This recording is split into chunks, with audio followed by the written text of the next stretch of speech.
Voici l'Asus ProAd BZ13, l'un des meilleurs ordinateurs portables de création nomade que vous puissiez obtenir. En fait, le seul ordinateur portable Snapdragon X Plus pour les créateurs. C'est une sorte de tablette et ce que vous pouvez faire en déplacement. Mais la question est de savoir si la plateforme ARM est réellement la meilleure pour les créateurs si vous souhaitez avoir une configuration comme celle-ci. Il y a quelque chose du mini forum qui n'est pas sur une plateforme ARM. Dans le mini forum V3, il coûte en fait moins cher que l'Asus ProAd BZ13. Mais lequel est le meilleur? Devriez-vous l'acheter? Et quelles sont les autres questions que vous vous posez? Eh bien, je suis content que vous posiez la question, car nous allons le découvrir. L'obtention d'une licence Windows est bon marché et facile avec cookies.com. Et si vous utilisez le code TN20, vous bénéficiez d'une remise supplémentaire. Terminez l'achat, copiez la clé et collez-la dans les paramètres d'activation. Et c'est tout. Consultez également leur licence Microsoft Office 19 et utilisez le même code TN20 pour bénéficier d'une remise supplémentaire. Consultez cookies.com dans la description de la vidéo ci-dessous. Bon, je suis d'accord avec certains autocollants, et cela donne un petit aperçu de ce qui se passe ici. Ryzen est, mini forum, AMD. Il est écrit Ryzen 7 8840U. C'est noir à l'arrière, nous avons 2 grilles de ventilation. Vous pouvez voir qu'il y a un ventilateur en dessous et en dessous. Une petite caméra à l'arrière. Vous pouvez voir les trous d'échappement depuis le haut. Voyons ce qui vient avec. Manuel d'instruction. Oh, c'est une belle brique d'alimentation. Très petite. On dirait donc que c'est une puissance de 65 watts qui peut être délivrée par cette USB-C, ce qui est absolument fou. Regardez comme c'est petit. Évidemment, je suis au Royaume-Uni et ce ne sera pas aussi bon et cela va le rendre un peu plus volumineux, mais très petit. Et un câble USB de type C maintenant, il y a aussi un protecteur d'écran en verre trempé. Et évidemment, ils doivent le produire parce que ce n'est pas si largement disponible. Mais le voici, je ne sais pas si nous devons l'installer tout de suite. Je vais le laisser. Et puis voici la combinaison de clavier qui s'applique également à cela. Ok, donc un design très similaire à celui de cet Asus. Donc cela se trouve à l'arrière de l'appareil. Ok.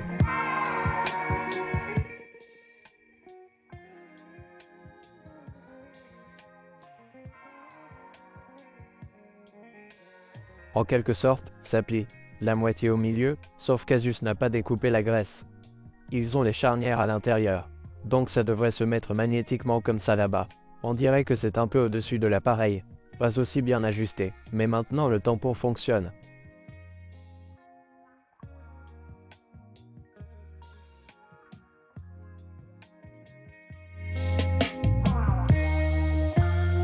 C'est une texture très agréable, un peu adhérente, un peu cuirée, grise, fibreuse. J'aime bien. Ok, il s'attache très bien. C'est un gros inconvénient pour cela. Ces asticots sur le dos, donc si j'appuie dessus, ce qui s'est passé tout à l'heure, c'est que ça vient souvent, ça se détache comme ça, c'est-à-dire qu'il faut juste renforcer un peu les aimants. Ce n'est pas aussi bien.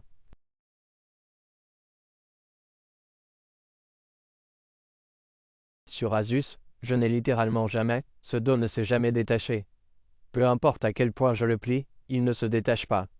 Ok, je dois vraiment le retirer des aimants. Regardez, je peux tenir toute la tablette grâce à ces aimants. Tandis que ça, regarde, ça se détache tout seul. C'est très lâche. Des aimants pas aussi puissants. C'est bien mieux, regardez ça. Ok, laissez-moi installer le PC, tout mettre en place, puis nous comparerons les deux. Donc, cela fait en fait un bon bout de temps, et j'ai mis les deux à l'épreuve et je les ai tous les deux essayés. J'ai testé le BZ13 pendant longtemps, mais j'ai pu tester cette V3 pendant quelques semaines également en faisant les tests et en essayant de faire certaines choses. Tout d'abord, j'aimerais parler de la facilité d'utilisation réelle et d'une sorte de conception et de fonctionnalité globale, car il est en fait légèrement plus grand que notre ProArt. Vous pouvez voir que le ProArt, cela compte toujours comme une tablette de 13 pouces ou quelque chose comme ça, mais c'est plus petit. L'autre chose que je voudrais mentionner est le panneau arrière et la façon dont cela fonctionne. Donc, les deux ont une caméra à l'arrière et vous savez, ils ne sont pas particulièrement étonnants, mais c'est juste au cas où vous auriez besoin de prendre des photos de quelque chose comme des documents ou quelque chose comme ça, vous pouvez le faire. Maintenant, j'aime vraiment cette finition gris mat. Il y a de la fibre à l'intérieur et un joli petit logo Mini Forum à l'intérieur. Maintenant, regardons ça de plus près. Sur ProArt, nous avons un USB type C et c'est USB 4. Et puis quand j'ouvre ce petit couvercle là, qui le rend résistant à l'eau, il a un emplacement pour carte SD et un autre USB type 4. Donc c'est assez simple, il y a deux USB type C, tous deux USB 4 et puis un emplacement pour carte SD. Sur le mini forum, il y a un peu plus de choses à faire. Donc vous avez un lien V donc, en gros, c'est une entrée vidéo USB-C. Donc si vous avez une Nintendo Switch, par exemple, et que vous voulez y mettre la vidéo et ensuite jouer à des jeux ou afficher quelque chose ici, vous pouvez réellement entrer de la vidéo, ce qui est une très bonne idée pour une tablette. Si vous voulez simplement l'utiliser comme écran secondaire ou quelque chose comme ça, vous pouvez le faire avec Mini Forum. Je ne sais pas si c'est possible avec le ProArt. Ensuite, sous ce couvercle en caoutchouc, nous avons un emplacement pour carte SD, puis des boutons de volume haut et bas. Enfin, il y a une prise casque que nous n'avons pas sur le ProArt. Sur le côté droit, nous avons des boutons de volume sur le ProArt. Et puis sur le V3 Mini Forum, nous avons un lecteur d'alimentation et d'empreintes digitales, ainsi que deux USB type C, qui sont des USB 4 et 40 Gbps par seconde. Donc pour les ports, je dois le donner au Mini Forum. Voyons maintenant les performances. Ce qui est intéressant, c'est que le PZ13 est un processeur ARM car il vient de Qualcomm et c'est la puce Snapdragon X+.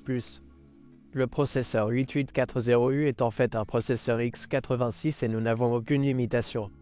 Il s'agit encore d'une plateforme de test et beaucoup de logiciels ne fonctionnent pas aussi bien pour le moment. Il n'y a aucun problème avec le support logiciel sur le V3, lequel est en fait le meilleur, car la différence de prix est d'environ 100 $. Avec le Mini Forum V3, vous obtenez en fait le double de capacité de RAM, 32 Go de 7500 mégatransferts par seconde contre 16 Go de 8500 MHz. Tout d'abord, nous allons examiner Cinebench R24. La plupart des gens ne parlent pas de la performance sur batterie par rapport à la performance sur secteur. Je teste toujours mes ordinateurs portables en cherchant à savoir quelle est la différence de performance entre une connexion et une déconnexion. C'est l'une des meilleures façons de le savoir. Tout d'abord, le PZ13 et le V3 monocœur sont légèrement plus lents, soit 0,9% plus lents que le V3, mais le multicœur est environ 7,3% plus rapide sur le V3.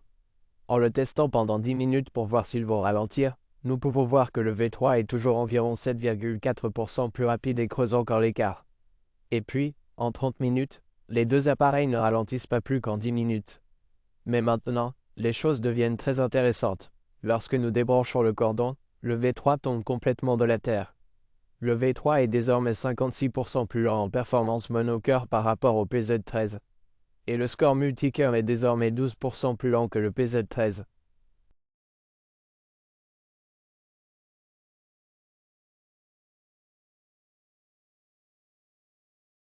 Le PZ13 a été conçu de manière à ce que vous soyez branché ou sur batterie, il soit pratiquement identique. Alors que sur le V3, il y a une énorme différence de performance, que vous soyez branché ou débranché. Et si vous regardez la quantité de performance réellement perdue, branché ou débranché, alors comme vous pouvez le voir, le PZ13 ne perd que 0,9% de performance monocœur lorsqu'il est sur batterie, ce qui ne veut pratiquement rien dire. Et en multicœur, nous ne perdons qu'environ 6%. Également difficilement mesurable, alors que le V3 chute de 56% sur les performances monocœur et de 23% sur les performances multicœur, ce qui est absolument insensé.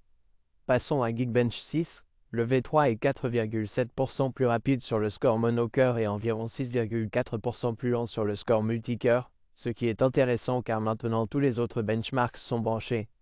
Et je m'attendais à ce que le V3 soit meilleur sur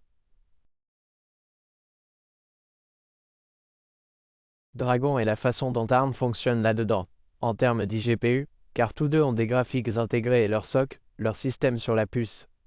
Donc la RAM fonctionne également en tant que VRAM, ce qui est mieux pour le PZ13 car il fonctionne plus rapidement, mais c'est plus sur le V3, si cela a du sens. Le V3 surpasse absolument le ProArt, il est 180% plus rapide dans l'OpenCL et 120% plus rapide dans les scores Vulkan.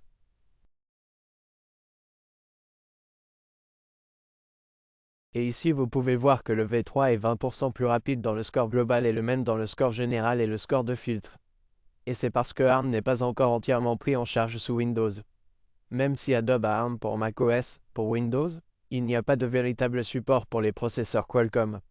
Par exemple, si vous voulez même télécharger Lightroom classique, il n'est pas disponible sur le PZ13, alors que vous pouvez facilement le faire sur le V3. Donc pour l'édition de photos, je dois également donner la victoire au V3. En ce qui concerne l'édition vidéo, oh mon Dieu, le V3 est tellement meilleur et est réellement utilisable. Le PZ13 n'est pas du tout utilisable. Vous pouvez voir le score étendu, évidemment il n'est pas du tout complet. Et le score standard est 68,2% plus rapide sur le V3. Certains de ces scores Goplon et Intraframe sont 160 et 195% plus rapides. Cela montre très clairement que le GPU et le matériel ne sont pas du tout utilisés sur le PZ13. Il est intéressant de noter que le score standard brut est 43% plus lent sur le V3, ce qui montre que les performances du processeur sont en fait très bonnes sur cette arme. Il n'est tout simplement pas suffisamment utilisé, et vous pouvez facilement le voir car même la dernière Premiere Pro n'est pas disponible sur l'appareil ARM. Nous utilisons Premiere Pro 23.69, alors que celui-ci peut utiliser la dernière Premiere Pro 25, ce qui est ridicule. Dans After Effects, celui-ci ne fonctionne tout simplement pas. Il n'y a donc aucun intérêt à montrer les benchmarks, alors que vous pouvez réellement travailler sur le V3. C'est la même chose avec DaVinci Resolve sur V3, vous pouvez réellement travailler, alors qu'ici, c'est pratiquement inutilisable. Donc pour le montage vidéo, je dois également donner la victoire au V3. En regardant le rendu du processeur dans Blender, je dois également donner la victoire au V3 car il ne fonctionne pas aussi bien sur le PZ13. Le compteur de vitesse est cependant plus rapide sur le PZ13, environ 10% plus lent sur le V3, ce qui montre simplement que les programmes utilisés comme Google Chrome utilisent toute la puissance du processeur et que la nouvelle architecture est très rapide. Alors que certaines de ces applications de création ne sont pas encore prises en charge sur ce dernier. Comme vous pouvez le voir en termes de performance, le V3 est bien meilleur que le PZ13 pour l'instant. Il y a un gros problème dans la pièce, qui est la durée de vie de la batterie. Maintenant, la durée de vie de la batterie.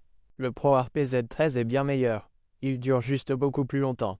Ce gars-là est sensiblement inférieur en termes de performance de durée de vie de la batterie que le PZ13. Ce n'est pas mal parce que l'architecture Zen 4 sur le Ryzen est très économe en énergie, mais elle n'est pas à la hauteur de l'ARM, d'après ce que nous avons pu entendre sur le PZ13. Maintenant, une autre chose que je veux mentionner est la batterie externe. Le mini forum est livré avec cette batterie externe, qui est absolument minuscule. Maintenant, regardez ce qu'Asus propose. Ce 65 watts, les deux font 65 watts. Ce type n'a que l'USB-C, vous pouvez donc l'utiliser sur cet ordinateur portable ou tout autre appareil que vous voulez. Alors que l'Asus One a ce gros long cordon attaché et vous devez également avoir cette prise Mickey Mouse, qui est beaucoup plus grande. En termes de portabilité, encore une fois, le V3 met le PZ13 à sa place. Cela semble de bien meilleure qualité que ce type ici. Et Asus, j'aimerais que vous fassiez quelque chose de similaire car cela, si c'est bien marqué, vous pourriez le vendre séparément comme accessoire ainsi que le chargeur de l'ordinateur portable.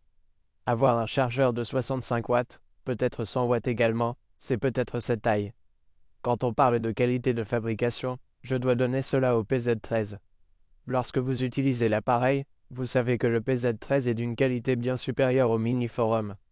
Je ne dis pas que le Mini Forum est de très mauvaise qualité, mais quand on les met tête à tête, il est clair que le PZ13 a une bien meilleure qualité. Dans une minute, nous allons tester les haut-parleurs, mais parlons des écrans. Car le PZ13 fonctionne en OLED, alors que le V3 est un panneau IPS. Celui-ci fait 2560 par 1600 contre 2880 par 1800. Donc, c'est un écran plus petit et une plus grande résolution. Celui-ci a de bien meilleurs pixels, de bien meilleures couleurs que le V3. Maintenant, certaines personnes aiment un peu plus l'écran mat. Je préfère l'OLED et le brillant. Le brillant ne me dérange pas. L'OLED est tellement plus joli. Ce V3 est à 165 Hz. Donc, chaque fois que vous l'utilisez, il semble très vif car l'écran se rafraîchit presque 3 fois plus vite que le Pro dont je suis un grand fan. J'aime de plus en plus la capacité tactile. Les deux prennent en charge un stylet. Asus est livré avec le stylet, alors que sur le forum Mini, vous devrez les acheter séparément. Malheureusement, les deux stylets utilisent le protocole de stylet Microsoft. Je ne sais pas combien de créateurs peuvent réellement l'utiliser ou utiliser ce protocole lorsqu'ils utilisent le support du stylet. Lorsque vous regardez les écrans côte à côte, celui d'Asus est de bien meilleure qualité car il est OLED.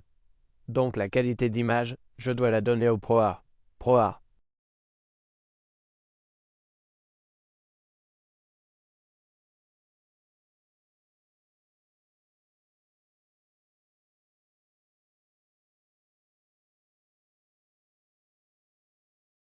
ProArt.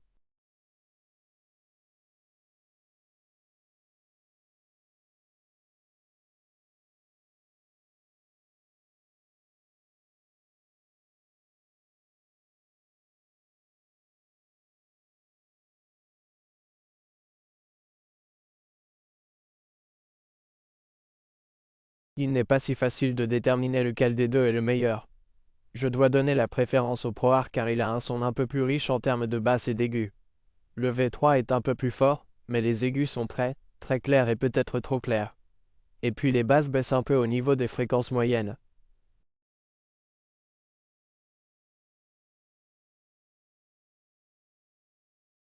Le PZ13 a un son beaucoup plus uniforme que le V3. Le V3 n'a pas du tout de basse.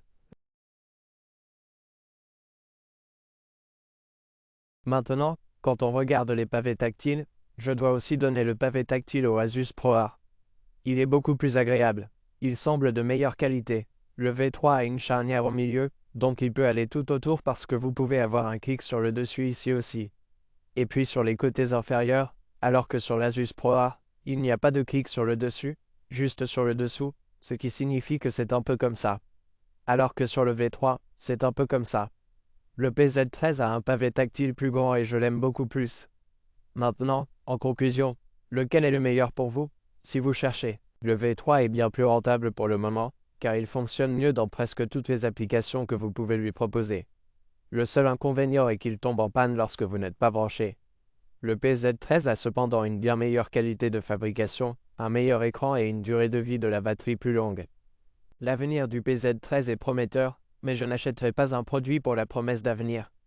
Alors, en ce moment, vaut-il la peine de dépenser 100 $ supplémentaires pour obtenir le PZ13 ou d'obtenir le double de RAM avec le V3 de Minute Forum?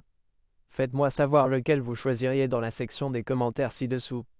Si vous souhaitez vous procurer l'un de ces ordinateurs portables, les liens sont dans la description ci-dessous. Merci les gars d'avoir regardé. Au revoir.